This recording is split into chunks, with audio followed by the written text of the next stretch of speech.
누가복음 계속해서 이제 말씀 보고 있는데요. 성전에 이제 예수님께서 들어가셔서 하나님의 말씀도 전하시고 또 하나님 나라의 복음도 전하십니다. 그러니까 이제 성전을 정결하신 것과 똑같이 성전의 본래의 목적을 이제 회복하시는 거죠. 그 기능을 회복하시는 거죠. 근데 이제 예수님이 이제 예루살렘 성전에 들어오셔서 말씀 전하시고 하는 것을 이제 못마땅히 하는 사람들이 나옵니다.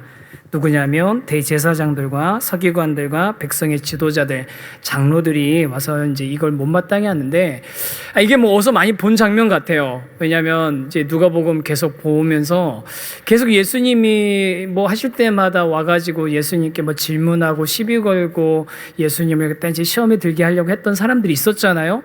근데 그 사람들은 예루살렘 들어오시기 이전까지 그 사람들은 바리새인들이었어요. 바리새인들은 혹시 이 예수가 메시아 아닌가? 라는 그런 생각을 가지고 이제 그 예수님을 주목했던 거라면, 이제 이 예루살렘에서 만나는 대제사장들이나 서기관들이나 지도자들, 장로들 이런 분들은 좀 다른 차원에서 예수님한테 이제 촉각이 곤두서 있었던 겁니다. 뭐냐면 예수님이 예루살렘에 들어오시자마자 제일 먼저 하신 게 뭡니까? 성전에 들어가셔서 그 환전하는 사람들, 또 그 다음에 장사하는 사람들 다 내쫓았고, 내 집은 만민이 기도하는 집이다라고 선언하신 게 예수님이 예루살렘 성전에서 처음 하신 일이잖아요. 그럼 여러분, 그 돈 받고 환전하는 일, 짐승 파는 일 다 누구의 이권과 관련된 거겠습니까? 이 대제사장들, 서기관들, 이 장로들과의 이권과 관련되어 있는 일이었던 거죠. 자신들의 이권과 관련된 일들을 이제 예수님이 이렇게 다 엉망으로 만들어 버리시니까 바로 예수님에 대해서 죽이고자 했다라고 성경에 기록이 되어 있습니다. 그래서 그들이 이제 예수님을 찾아와서 예수님과 이들 사이에서 있었던 일들을 오늘 살펴보면서 예수님이 어떤 분이신가, 예수님이 어떤 권위를 가지고 계신 건가 우리 함께 살펴보고, 또 그리고 그 예수님께서 이루신 일들을, 예수님을 우리 사람들을 어떻게 받아들였고 또 그 일이 나중에 어떻게 작용되었는지를 오늘 좀 생각해 볼 수 있으면 좋겠는데요. 첫 번째 오늘 같이 볼 말씀은 주제는 이겁니다. 같이 읽어보겠습니다. 시작. 예수님은 거부할 수 없는 권위 자체이십니다. 예수님은 거부할 수 없는 권위 자체이신 겁니다. 이제 복음서에 보면 예수님이 하신 말씀도 많이 나오고 예수님이 하신 일들도 많이 나옵니다. 그 예수님이 그런 것들을 이제 막 하신 말씀이나 행적들을 많이 나오기도 하지만, 복음서에서 정말 중요하게 다루고 상당히 많은 부분 다루고 있는 것 중에 하나가 뭐냐면 예수님이 과연 누구신가의 문제입니다. 예수님이 누구신지 마태, 마가, 누가, 요한복음이 여러 차례 아주 많은 양을 들여서 설명을 하고 있다는 거죠. 예수님이 어떤 분이신지, 예수님의 탄생과 관련돼서 예수님이 참 하나님이시고 또 예수님이 빛이시고 하나님의 사랑받는 아들이시라는 것이 성경에 드러나 있고요. 또 예수님이 태어나실 때 천사가 예언합니다. 그의 나라가 무궁할 것이라고 이야기합니다. 또 너희의 구주시라고 이야기합니다. 또 세례 요한은 예수님이 자기에게 올 때 그분은 나보다 능력이 많으신 분이시고 영원한 심판자라고 얘기하십니다. 또 예수님이 세례 받으실 때 공중에서 어떤 소리가 들립니까? 이는 내 사랑하는 아들, 내가 기뻐하는 자다라는 음성이 들립니다. 예수님이야말로 하나님으로부터 보냄받은 하늘의 권세를 지니신 진짜 그런 분이시라는 거에 성경에 여러 차례 드러나고 있는 거죠. 이것뿐이겠습니까? 공생의 기간 동안에 예수님께서 하셨던 일들을 한번 생각해 보면요, 예수님께서는 자연, 또 물질들, 그리고 또 영적인 세계, 귀신들까지 다 포함해서 모든 것들을 다스리는 권세를 지니신 분이 바로 예수님이셨습니다. 거기다 더하면 죽은 자를 살리시고, 병을 고치는 건요 말할 것도 없고요, 죽은 자도 살리시고 그리고 영혼을 구원할, 죄를 사할 권세까지 가지고 계신 분이 예수님이신 거예요. 예수님이 가르치실 때 사람들은 깜짝 놀랍니다. 왜 놀랍니까? 이전에 어떤 바리새인들이나 서기관들이 가르치는 그런 것과는 뭔가 수준이 다르다는 거예요. 권위 자체가 다르다는 거예요. 느끼는 거죠. 여러분, 예수님에 관해서는요, 제가 하라면 한도 끝도 없이 얘기할 수 있을 것 같습니다. 왜냐하면 누가복음 하면서 지난 1년 넘게 했던 게 다 그 얘기 아닙니까? 여러분, 예수님에 대해서 얼마나 이야기하실 수 있습니까? 예수님에 대해서 얼마나 설명할 수 있습니까? 예수님에 관한 그런 모든 이야기들이 예수님이 어떤 분이신지에 대한 설명을 하고 있는 건데, 그래서 이걸 갖다가 다 이게 축약해서 우리 유명한 설교자이시죠, 마틴 로이드 존스 목사님이 이렇게 예수님에 대해서 설명합니다. 같이 한번 읽어보겠습니다. 시작. 예수 그리스도의 권위는 그분 자신에게서 나오며 그분은 단순한 교사가 아니라 진리 자체이시다. 예수님의 권위는 그분 자신에게 나오는 겁니다. 예수님 자신이 진정한 권리이신 겁니다. 권위 자체이신 거죠. 진리 자체이신 거죠. 그래서 예수님을 만난 사람이라면 누구라도 예수님의 그 권위를 인정하고 그 예수님 앞에 무릎을 꿇고 예수님을 인정할 수밖에 없는 그런 분이셨는데, 그런데 이상하게도 바리새인들도 그랬지만 오늘 예수님을 성전에서 찾아온 이 대제사장들이나 이런 서기관이나 종교 지도자들은 그 예수님의 권위를 인정하지 않는단 말이에요. 도대체 모두가 다 인정하는데, 자연 만물까지 인정하고 귀신도 인정하는데 왜 이들을 인정 못하냐고요. 왜 그럴까요? 왜 그러냐면 그들이 예수님의 권위를 인정할 수 없었던 이유는 자신들이 권위주의에 빠졌기 때문입니다. 권위주의에 빠졌기 때문이에요. 권위주의라는 게 제가 찾아보니까 이렇게 설명을 하더라고요. 정당한 근거 없이 억압적으로 행사되는 지배적인 태도. 정당한 권위 없이, 정당한 근거 없이 억압적으로 행사되는 지배적인 태도가 권위주의인데, 오늘 본문에서 예수님에게 권위를 따지러 간 이 종교 지도자들 역시 심각한 권위주의에 빠져 있었던 겁니다. 그들의 관심이 뭡니까? 온통 그들의 관심은 뭐냐면 어떻게 하면 그동안 자기들이 유지하고 있었던 이 권위를 권세를 계속 유지할 수 있을까? 이 지배력을 어떻게 계속 유지할 수 있을까? 온통 거기에 생각이 집중돼 있었던 겁니다. 물론 제사장들의 이런 종교 지도자들이 율법도 강조하고 절기도 강조하고 제사도 강조하고 성전의 중요성도 강조했겠죠. 근데 그걸 강조한 이유가 뭐겠습니까? 정말로 하나님 사랑해서, 정말 말씀 사랑해서 저 사람들이 정말로 하나님 잘 믿는 사람들 되기 위해서였을까요? 전혀 그렇지 않았다는 겁니다. 율법을 통해서, 이런 절기를 통해서, 여러 규정을 통해서 사람들이 자신들의 말을 듣게 만들고 복종하게 하고 그들을 통제하길 원했던 겁니다. 힘의 우위를 유지하려고 했던 겁니다.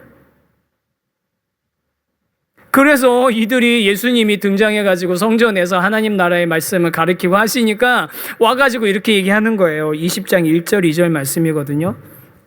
같이 한번 읽어보겠습니다. 시작. 하루는 예수께서 성전에서 백성을 가르치시며 복음을 전하실세 대제사장들과 서기관들이 장로들과 함께 가까이 와서 말하여 이르되 당신이 무슨 권위로 이런 일을 하는지 이 권위를 준 이가 누구인지 우리에게 말하라. 때로 몰려와가지고 도대체 당신이 무슨 권위로 이런 일을 하느냐, 이 성전에 대한 권세는 우리가 갖고 있는데 누가 당신한테 이런 거 허락했느냐라고 따지고 있는 겁니다. 이게 제가 한번 찾아봤더니 이거 약간 비속어더라고요. 양아치. 딱 한마디로 양아치예요. 조폭 영화에 나오는 양아치 아닙니까? 때로 몰려와가지고 여기가 어디 나와, 누구 나와버린데 너희들이 지금 시방 여기가 어딘 줄 알고 이런 식으로 하는 거예요. 진짜 조폭영화 양아치처럼 하고 있는 겁니다. 대제사장하고 서기관들이 때로 와가지고 막 이렇게 서가지고 저희야 좀 약간 이러니까 양아치 그러니까 웃기지만, 그런데요 여러분, 이들은 진짜 지금 심각하거든요. 진짜 심각한 상태예요. 대제사장, 서기관 이런 지도자들은요 엄청 심각한 상태여서 예수님의 권위에 대해서 따져 물으려고 하는데, 그러니까 예수님이 어떻게 하냐면 거기에 같이 논쟁을 하시는 게 아니라 반문을 하세요.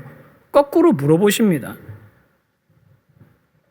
그렇게 권위 따지고 싶으면 나도 하나만 물어보자. 세례요한의 세례가 하늘의 권위를 가지고 한 것이냐 아니면 사람의 권위를 둔 거냐, 한번 대답해봐라. 저 예수님이 이렇게 참 질문을 잘 하시는 거 보면 저는 엄청 부럽습니다.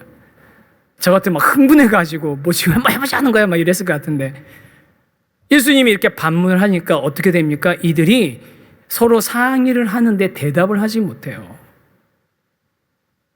뭐 뻔하지 않습니까? 하늘의 권세라고 얘기하면, 세례 요한의 세례가 하늘의 권세라고 얘기하면 왜 니네는 믿지 않았니? 왜 니네는 받지 않았니? 라고 할 게 뻔하고, 반대로 사람의 권세라고 하면, 권위라고 하면 모든 그 당시 그 예루살렘에 모여있는 민중들이 세례 요한을 선지자로, 하늘에 보낸 선지자로 인정하는데 군중들의 여론에 등을 짓는 것이 되니까, 그러니까 절대로 그렇게 말할 수도 없는 거죠. 여러분이 그 제사장이나 서기관들, 이 지도자들은요, 동물적으로 정치적인 감각을 가지고 있는 사람들인 거예요. 여론의 흐름이 어떻게 되는지 정확하게 파악을 하는 겁니다. 그래서 정치적인 계산을 아주 잘하고 있어서 이 사람들이 이 상황에서 내가 뭐라고 얘기했을 때 어떤 식으로 대화가 흘러가고 어떤 식으로 분위기가 흘러갈지 정확하게 알고 있는 사람들인 겁니다. 그러니까 대답을 못하는 거죠. 안 하는 거죠. 그렇게 비겁하게 대답하지 못하고 있는 이 종교 지도자들 향해서 해주신 말씀이 오늘 우리가 읽은 이 포도원에 관한 비유인 겁니다. 내용은 간단합니다. 읽어보신 내용 그대로예요. 그래도 뭐 간단하게 설명드리면, 포도원 주인은 하나님이시죠. 주인이 땅을 개간하고 포도나무를 심어서 만든 좋은 포도원입니다. 이사야서에 나오는 포도원의 노래와 같은 거예요.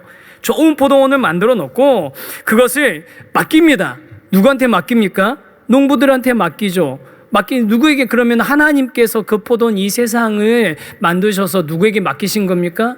크게 넓게 보면 사람에게 맡긴 거고요. 우리들에게 맡긴 거고, 조금 더 좁게 보면 이스라엘 민족에게 맡긴 겁니다. 아브라함의 후손에게. 그리고 조금 더 좁게 보면 누구에게 맡겼습니까? 율법을, 성전을 관리하는 이 제사장이나 서기관 같은 레위 자손이나 이런 사람들에게 맡기신 겁니다. 맡기신 거죠. 그러니까 농부들은 그런 하나님께 위탁받은, 이 세상을 위탁받은 존재들인 겁니다. 그래서 이들에게 맡기시고 주인이 떠나가서 하나님께서 맡겨놓으신 다음에 그 다음에 종을 보내는 거죠. 메신저, 사자들을 보내는 겁니다. 소출을 달라고 정당한 권리를 요구하시는 거죠. 그렇게 보냄받은 종들이, 여러 종들이 오는데 그들은 누구겠습니까? 하나님 보내신 메신저니까 구약에 나와 있는 이사야, 에레미야, 엘리야, 엘리사, 호세아, 아모스, 이런 선지자들이었습니다. 그런데 여러분, 하나님께서 보내신 그 선지자, 하나님의 뜻을 가지고 세상에 온 그 선지자들을, 세상 사람들은 어떻게 했습니까? 농부들이 어떻게 하죠? 하나님이 위탁한, 맡겨놓은 그 사람들은 그들을 환영하고 그들의 말을 귀 기울이는 게 아니라 박해하고 거절하고 옥에 가두고 뺨을 때리고, 성경에 나와 있는 것들이에요. 심지어는 죽입니다. 거부하는 겁니다. 그러니까 이 비유에서는 얘기합니다. 주인이 이제 고민이 빠진 거죠. 내가 이렇게 내 메신저들을 보냈는데, 종들을 보냈는데 받아들이지 않으니 어떻게 하면 좋을까? 그래서 마지막 특단의 조치를 한 게 뭐냐면, 이제까지 보냈던 메신저들 가운데 아예 급이 다른 존재를 보내는 겁니다. 누굽니까? 자기의 상속자 아들을 보내는 거죠. 13절입니다. 같이 한번 읽겠습니다. 시작. 포도원 주인이 이르되 어찌할까, 내 사랑하는 아들을 보내리니 그들이 혹 그는 존대하리라 하였더니, 포도원 주인이 어떻게 합니까? 어찌할까, 내 사랑하는 아들을 보내리니. 내 사랑하는 아들 누구십니까? 예수 그리스도죠. 예수님께서 세례 받을 때 하늘에서 뭐라고 음성이 들렸다고요? 이는 내 사랑하는 아들이라, 내가 그를 기뻐하노라. 내 사랑하는 아들은, 주인이 말한 내 사랑하는 아들은 뭐 누가 뭐라고 해도 예수님 맞습니다. 진정한 상속자, 진정한 권위를 지니고 있는 분, 주인과 동등한 권위를 지니고 있는 분이 바로 그 예수님이신 겁니다. 내가 이 사랑하는 아들을 보내면 혹시 이 사랑하는 아들은 혹시 존대할까 싶어서 그 아들을 보내신 거죠. 그런데 농부들은 어떻게 합니까? 자신들에게 막대한 이익을 가져다주는 이 포도원을 그냥 줄 수가 없는 거예요. 이 상속자에게. 아니, 내가 이 포도원을 내가 차지하고 싶은 거예요. 저기 오고 있는 주인이 보낸 저 아들이, 저분이 상속자이고 이 모든 것 진짜 권위를 가지고 있는 분을 몰라서 그런 겁니까? 아니에요. 오늘 읽었잖아요. 이는 상속자니, 그의 상속자니. 뻔히 알면서 그런 겁니다. 뭐 때문에요? 이 포도원을 차지하고 싶은 마음에, 내가 주인이 되고 싶은 마음에. 여러분, 에덴 동산에서 아담과 하와가 선악과 따먹은 것 똑같습니다. 내가 주인이 되고 내가 하나님 되고 싶은 마음에 너무나 많은 것들을 우리에게 허락해 주셨음에도 불구하고 그 하나님을 거부하는 것 아닙니까?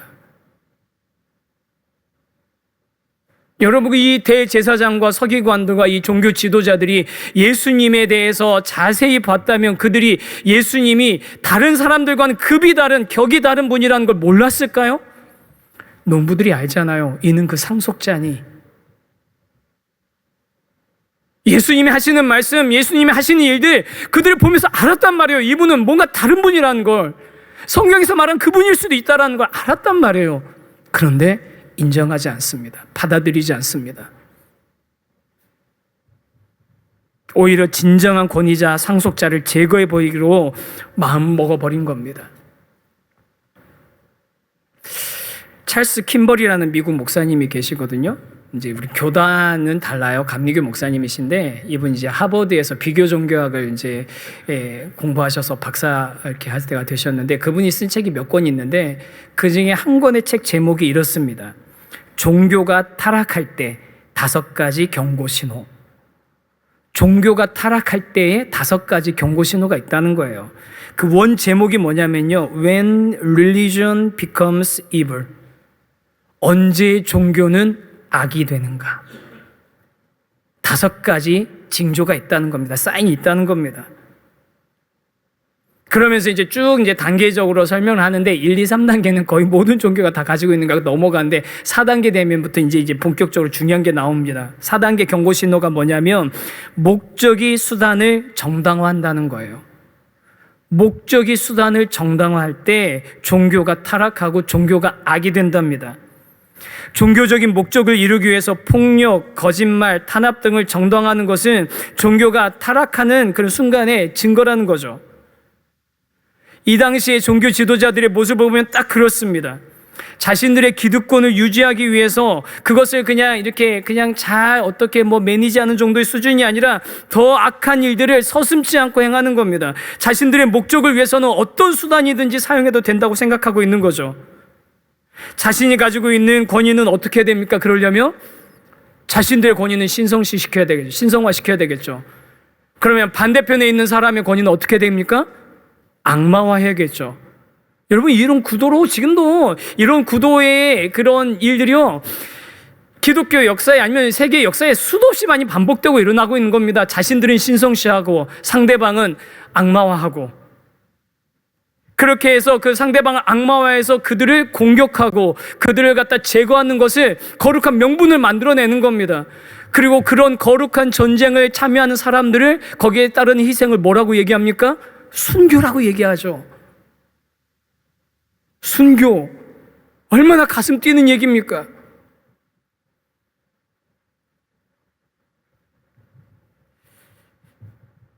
이 종교 지도자들은 자신들의 추악한 의도, 자신들의 그 기득권을 지키려고 하는 그 추악한 의도를 정말로 이뤄내기 위해서 어떤 수단이든지 사용하는 그런 존재들이었던 겁니다.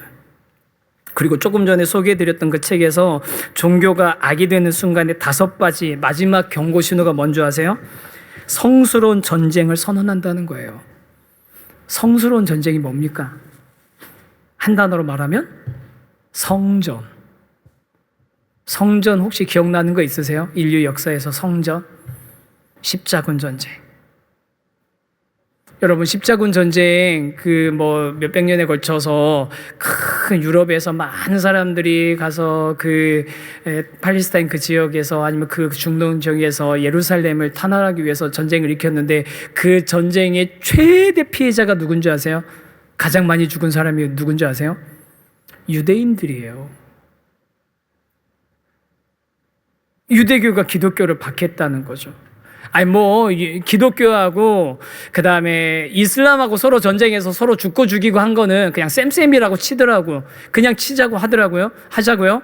그거는 이제 빼놓고 서로 전쟁했으니까 유대교가 학살의 대상이었고요. 그 다음 또 이 십자군이 원정하면서 어디를 지나갔겠습니까? 기독교 도시들을, 기독교가 정명한 도시들을 지나갔을 거 아니에요. 그럼 그 도시들은 십자군이 왔으니까 평화를 누렸을까요? 아니요.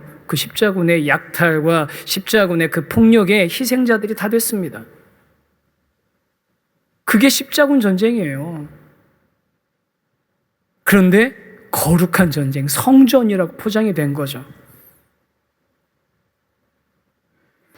기독교만 그랬습니까? 이슬람은 어떻습니까? 지하드라고 아시죠? 지하드. 지하드 말 자체가 성전이라는 뜻입니다. 알라의 뜻을, 알라를 위해서 뭘 합니까? 테러를 하죠. 알라를 위해서 전쟁을 일으키죠. 알라를 위해서 암살을 하죠. 그리고 심지어는요, 알라를 위해서 뭘 하는 줄 아세요? 아프리카 나이지리아 같은 곳에서는요, 인종학살이 이루어진답니다. 인종학살. 기독교 마을 하나를 그냥 가서 싹 다 죽여버리는 거예요. 알라의 이름으로. 성전이에요, 그게. 자신들이 이야기하는.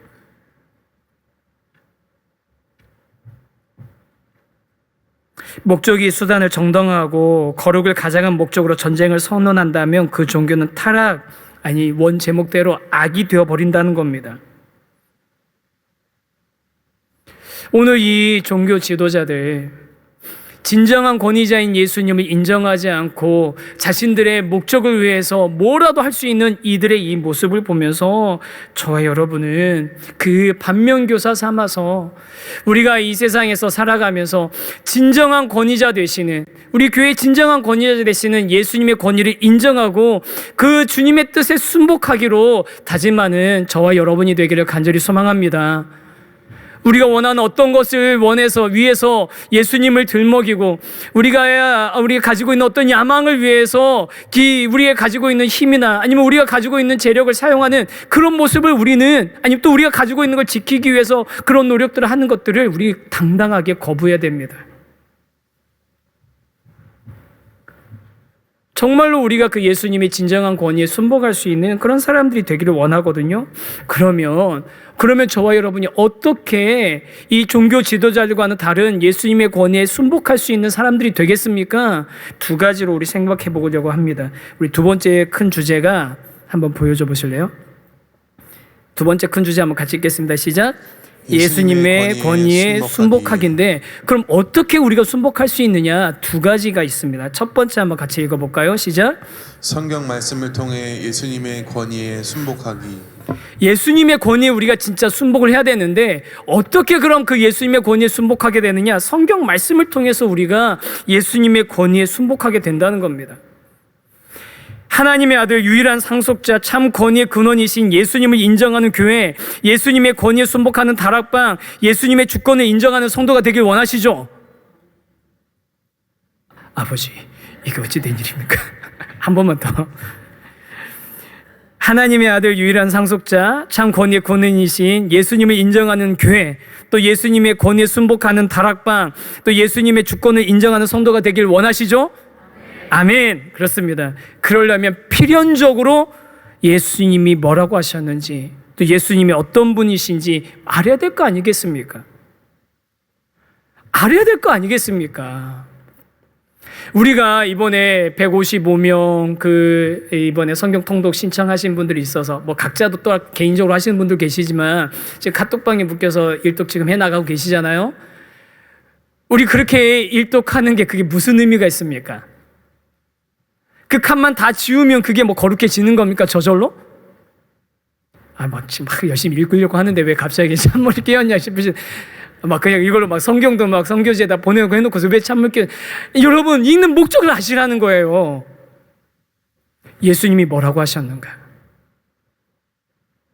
예수님이 어떤 분이신가? 우리가 닮아야 될 예수님 어떤 분이신가? 말씀을 읽으면서 알자는 거죠. 큐티하는 이유, 여러분 이제 여호수아 끝나고 누가복음 하지 않습니까? 1년 내내 누가복음 했는데 또 누가복음 큐티여서 저는 더 은혜가 있을 줄 믿습니다. 더 깊이 묵상하는 은혜가 있었으면 좋겠는데, 여러분 큐티하는 이유가 어디 있냐고요. 우리가 이제 조금 있으면 1:1 양육도 시작하려고 하거든요. 이제 3월 인근 해가지고 1:1 양육 신청 받을 겁니다. 양육 받으시라고 하는 이유가 뭐냐고요. 제자훈련, 사역훈련 받으라고 하는 이유가 뭐겠습니까? 이게 무슨 뭐 자격증 되는 뭐 무슨 뭐 그런 거 따는 겁니까? 아니지 않습니까? 우리가 정말로 말씀을 통해서 진정한 그리스도인, 진정한 제자, 우리가 이미 제자이기 때문에 제자답게 우리를 부르신 그 예수님이 뭐라고 하셨는지, 그분이 어떻게 살아가셨는지, 그분이 우리에게 원하시는 것이 무엇인지를 제대로 알아야 될 거 아니겠습니까? 예수님의 권위, 하나님의 권위를 인정한 사람이 가장 중요하게 여기는 그것은 바로 말씀의 권위를 인정하는 겁니다. 다른 거 없어요, 여러분. 말씀의 권위를 인정하셔야 되는 겁니다. 저는요, 참 감사하게도 우리 교회에서 지난 2년 동안 했었던 제자훈련 1년, 사역훈련 1년 했잖아요. 그 훈련하면서 훈련 받으시는 훈련생들이 말씀의 권위에 자신을 복종시키기 위해서 몸부림치는 걸 제가 봤습니다. 말씀대로 한번 살아보려고, 말씀에 자신의 삶을 한번 맞춰보려고 정말 애를 쓰시는 걸 제가 봤거든요. 여러분, 왜 그래야 됩니까? 그냥 대충 살아가지 않고 왜 그래야 되는 거냐고요, 우리가. 왜 그 말씀 가지고 씨름해야 되는 거냐고요. 그렇게 해야지만 우리가 진짜 우리의 주인 되시는, 우리의 주권자 되시는 하나님 뜻에 순종하는 삶을 가까이 살아가, 그 삶의 방향으로 나아갈 수 있기 때문인 겁니다. 여러분, 예수님이 우리 구원해 주신 걸로 끝난 게 아니잖아요. 우리의 삶의 진짜 주인 아니십니까? 우리 올해도 훈련도 하시고 또 양육도 받으시고 다락방을 통해서도 모든 순간을 통해서 예수님을 알아가시고 그 말씀 가운데서 우리 깨달은 그 예수님의 그 권위에 순복하시는 우리 귀한 성도님들 되시기를 축복합니다. 그 예수님의 권위에 순복하기 위한 두 번째가 있습니다. 두 번째 같이 한번 읽어보겠습니다. 권위에 순복하기 두 번째, 그 다음 거 시작. 가짜 권위를 추구하지 않기. 가짜 권위주의를 추구하지 않는 겁니다. 뭐 이 두 가지 순서를 첫 번째, 두 번째 바꿔도 상관없을 것 같아요. 예수님의 권위에 순복하려면요, 우리가 가짜 권위를 추구하지 않아야 됩니다. 권위주의를 추구하지 않아야 됩니다. 제가 우리 교회에 대해서, 우리 세우신 교회에 대해서 감사하게 생각하는 게 여러 가지 있지만 그 중에 하나가 뭐냐면요, 우리 중에 어느 누구도 권위적이지 않다는 겁니다. 다들 얼마나 겸손하신지 몰라요. 누구하고 무슨 얘기를 하더라도 자기 주장을 내세우고 끝까지 그걸 고집하시는 분 한 번도 만나본 적이 없습니다. 한 번도 만나본 적이 없어요. 어제 우리 교회 성도님 중에 한 분이 이제 본인이 이전 교회에서 제자 훈련 하셨던 그 훈련 멤버들하고 같이 세우신 교회 잠깐 방문하셨어요. 이렇게 뭐 교회를 돌아다니면서 방문하신대요. 그래서 저한테 좀 시간 좀 내달라고 그래서 이렇게 조율해가지고 제가 잠깐 가서 이제 좀 이야기도 좀 하고 환영도 좀 해드리고 그랬거든요. 그래서 앉아가지고 뭐 이런 얘기 하는데 뭐 거기 있는 많은 분들이 분리개척한 교회로 가셨더라고요. 그래서 뭐 앉자마자 뭐 분리개척한 교회 뭐 우리 교회는 어떻다 저렇다 너무너무 막 자랑을 하시는데 그 중에 한 분은요, 심지어는 본인 교회 목사님이 제일 잘생겼다고 자랑하시더라고요. 저를 앉혀놓고 제가 앉아있는데 자기네 교회 목사님이 제일 잘생겼대. 속으로는 그렇게 생각해도 저한테는 얘기하시면 안 되지. 그런 거 아니에요? 상처가 드러났나? 근데요, 진짜 농담 아니고 제가 그분이 그렇게 얘기하시는데 기분이 좋았어요. 그 교회 목사님은 이제 분당우리계 출신이 아닌 외부에서 오신 목사님이시거든요. 근데 그 얘기는 무슨 얘기입니까? 자기 교회 목사님이 좋은 거예요. 사랑스러운 거예요. 그러니까 잘생겨 보이는 거죠. 제가 이렇게 얘기하니까 조금 더 이상해지는 것 같은데. 1부 때는 아니랬는데? 2부 때 좀 다른 반응이 나오는데? 그럼 이제 이제 각자 자기들 교회들 자랑들 하셨는데 맨 마지막에 이제 저한테 세우신 교회도 자랑 좀 하시라는 거예요. 제가 그래서 망설이지도 않고 제가 뭐를 자랑했냐면 저는 정말 우리 순장님들이 너무 좋다고요. 저와 함께 동역하는 리더십이 너무 훌륭한 분들이 오셔서 제가 너무 좋다고 그런 말씀을 드렸습니다. 지금까지 순장님 때문에 속앓이 한 적이 한 번도 없다고 당당하게 말했습니다. 여러분, 교회가 이렇게 하나가 세워져 나가는 과정 가운데 조율하고 해야 되는 일들이 얼마나 많습니까? 그 과정 가운데 어떤 분이 앞장서서 하실 때 여러분, 아마 누가 앞에서 뭐 얘기하면 우리 여기 100사람, 여기 뭐 200명 좀 넘는 분들 계시는데 200가지 생각으로 다 판단하실걸요? 사람 숫자만큼 생각은 다른 거 아닙니까? 그런데도 그분이 어떤 분이 그걸 짊어지고 해 나가실 때, 앞장서 나가실 때 우리 교회에 있는 모든 분들이 다 그분을 응원하고 지지하고 격려하고 어떻게 하면 힘이 되어드릴까, 아니면 돕지 못하면 죄송해하는 그런 모습만 여태까지 보여주시는 거죠. 모든 분야에서 거의 그랬습니다. 우리 교회가 그래도 또 이제 순자님들도 많아지시고 그래서 한 번에 다 같이 모여서 교회 여러 가지 일들 상의 못하니까 운영위원회라는 걸 하고 있거든요. 개척 초기부터 계속 하고 있습니다. 운영위원회를 한 달 반에 한 번씩 하고 있어요. 하면은요, 저는 운영위원회 하는 게 너무 재밌어요. 모여가지고 무슨 농담 따먹기 하고 뭐 맨날 먹으러 다니고 그런 거 아니에요. 앉아갖고 계속 주장창 회의만 하는데, 그런데 운영회의가 왜 좋은 줄 아세요? 그 자리에 앉아가지고 제가 뭘 얘기하면 있는 그대로 받아들여 주시고, 반대로 우리가 뭔가 우리 함께 고민할 일이 있으면 최선을 다해서 성도님들의 입장을 생각하며 교회의 입장을 생각하며 그러면서 그것이 그리스도인 방법이 되기를, 교회다운 방법이 되기를 같이 그냥 마음을 다해서 이야기해 주시고 나눠주시는 그분들하고 함께 이야기하고 회의하는 시간이 전 너무 행복한 시간이에요. 내가 어떻게 이렇게 좋은 분들하고 이렇게 사역하고 있지?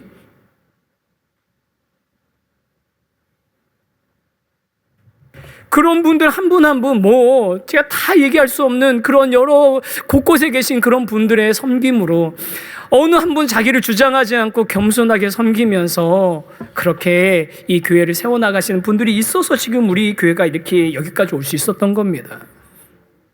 그러니까 담임 목사님, 저도 우리 부교육자들도 사역자들도 또 우리 순장님들도 부장님들도 교사들도 팀장님들도 우리 봉사자 여러분들도 지금까지 우리가 그렇게 아름다운 모습으로 해왔으니 앞으로도 우리 안에 가짜 권위를 세우거나 아니면 권위주의에 빠지는 그런 일들은 우리 생기지 않도록 우리가 진짜 권위자 되시는 예수님께 집중하고 예수님의 말씀에 그 뜻에 우리 순복할 수 있는 저와 여러분이 되기를 간절히 소망합니다. 그런 가짜 권위를 내세우려는 사람, 권위주의에 빠진 사람들이 오면 이 교회에 발붙이지 못하는 그런 교회가 되면 되겠습니까? 아니죠. 그런 교회가 되면 안 되는 거예요. 그런 분들이 발붙이지 못하는 교회가 아니라 그런 분들이 왔을 때, 내가 괜히 어깨에 힘주고 있었구나, 이럴 필요 없는데, 내가 괜히 꽁꽁 싸매고 있었구나, 내가 괜히 긴장하면서 갑옷 입고 있었구나 생각하면서 그냥 훌훌 벗어버리고 편안하게 자유롭게 정말로 주님 안에서 기뻐할 수 있는 그런 교회가 되기를 간절히 소망합니다. 아멘. 이 안에 있으면 자연스럽게 그렇게 변화될 수 있기를 원해요. 올해 우리가 이제 1교구, 2교구, 2개 교구로 나눴지 않습니까? 이제 각각의 다락방이 생기게 되고 또 이제 좀 조정도 좀 이루어졌어요. 다락방도 많아지고 순장님들도 많이 세워지고. 근데 여러분, 제가 여러 번 강조하는 거지만 우리 교회는 다락방이 교회의 근간입니다. 그리고 이 다락방의 순장님은요 그냥 봉사자가 아니에요. 올해는 이제 봉사자가 너무 많아져가지고 우리 봉사자 워크샵 못했는데 봉사자 워크샵 할 때 순장님들은 안 옵니다. 아셨어요? 봉사자 워크샵 할 때 순장반은 따로 안 불러요. 왜냐하면 순장님들은 봉사자가 아니라 사역자들입니다. 저의 동역자예요. 목양을 하는, 함께 그 일을 하고 있는 겁니다.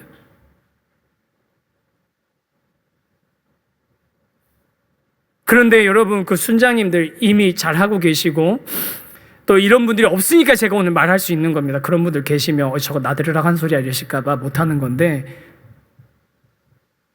우리 순장님들과 제가 착각하지 않아야 될 게 있는데 그게 뭐냐면 우리가 무슨 능력이 있고 우리가 무슨 자격이 있고 우리에게 무슨 권위가 있어서 그 일을 하고 있는 게 아니라는 거예요. 한 사람 예외 없이 자격도 없고 한 사람 예외 없이 부족하고 한 사람 예외 없이 우리들의 힘으로는 할 수 없는 것인데 우리 공동체의 최고 리더이신 예수님의 권위, 예수님의 능력을 의지하면서 하는 게 바로 목양 사역입니다. 순장님의 권위는 거기서 나오는 거예요. 우리 순장님들 순장의 권위는 거기서 나오는 거라니까요.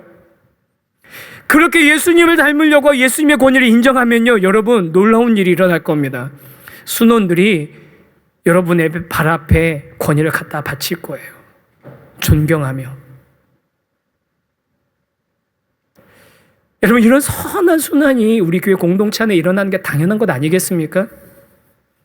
제가 지금 순장님들께 말씀드렸는데 사실은요, 이 이야기를 가장 많이 들어야 되는 건 누구냐면 바로 저 같은 목사입니다. 목사들이 제일 주의해야 돼요.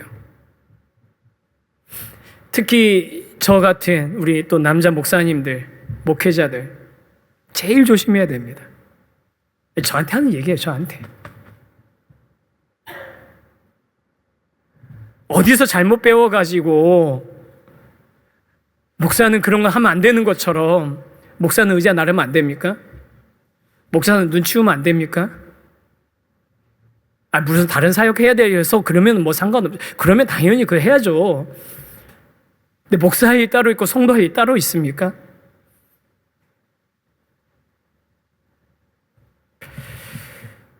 목회자의 진짜 권위는 규모에서 나오는 것도 아니고 성도의 숫자에서 나오는 것도 아니고 재정의 여유에서 나오는 것도 아니고 학벌에서 나오는 것도 아닙니다. 목회자의 진정한 권위는 주인의 아들이신 예수님을 얼마나 철저하게 인정하고 그분의 권위에 복종하고 그분을 닮으려고 하느냐에 달려서 거기서부터 진정한 권위가 나오는 줄 믿습니다.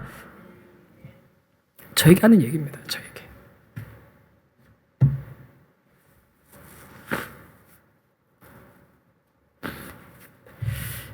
그런 목회자가 되기를 원합니다. 그런 목회자가 되도록 기도해 주십시오. 이 포도원 비유에서 농부들은 최종적인 권위, 그 권위를 지닌 아들을, 진정한 상속자를 죽이려고 하고 또 죽여서 그 포도원을 차지하려고 합니다. 그래서 실제로 죽여서 포도원 밖에다 내다 버립니다. 상속자고 뭐고 필요 없는 존재입니다. 쓰레기처럼 내다 버린 겁니다. 그 버린 상태를 뭐라고 합니까? 건축자가 버린 돌처럼 버렸다고요. 건축자가 버린 돌이라는 게 무슨 얘기입니까? 건축 폐기물로 버렸다는 거예요. 푸대자루에 담아서 건축 폐기물로 버렸답니다. 그런데 그렇게 버린 그 예수님이 여러분 버려질 수 있는 존재입니까? 버려질 수 없는 분이시라는 겁니다. 그 버린 그 돌을 쓸모없다고 버린 폐기물처럼 버린 그 예수님이 사실은 이 집을 짓는데, 하나님 나라를 짓는 데 있어서 가장 중요한 주춧돌이 되신다는 겁니다. 그리고 그 돌은 마지막 날에 모든 사람들을 심판하는 심판의 돌이 될 것입니다. 이 돌 위에 떨어지는 자는 깨어지겠고 이 돌이 사람 위에 떨어지면 그를 가루로 만들어 버릴 거라고 오늘 본문에 말씀하고 있거든요. 이 말씀 보면 여러분 생각나는 장면이 있죠. 다니엘이 느부갓네살 왕의 꿈을 해석해 줄 때 그 거대한 신상을 마지막에 깨뜨려 버리는 손대지 않은 뜨인 돌, 그 돌이 모든 것을 완전히 박살내고 그러면 세상의 권세, 세상의 그 왕권 권력들을, 제국들을 다 무너뜨리고 그 돌이 세상에 가득 차는 모습을 그런 이 느부갓네살 왕이 환상으로 보지 않았습니까? 꿈으로 보지 않았습니까? 그 돌이 누굽니까? 바로 예수 그리스도신 겁니다. 사랑하는 성도 여러분, 하나님 나라의 모퉁이 돌, 그 위에 지어진 모든 건축물의 무게를 다 받아 지탱하는 든든한 주춧돌이 되신 예수님, 그 예수님의 권위를 인정하며 그 권위 위에 교회 공동체가 서고 그 권위를 따라서 저와 여러분의 삶이 정말로 주님을 닮아가는 그런 삶이 되기를 간절히 소망합니다. 저와 여러분의 삶에 있어서 진정한 권위자가 예수님이시고 주님이 정말로 우리 삶의 주인이심이 날마다 인정되어지는 그런 삶을 저와 여러분이 살아갈 때 저를 통해서, 여러분을 통해서, 우리 교회를 통해서 하나님 나라가 든든하게 서 나가게 될 줄 믿습니다.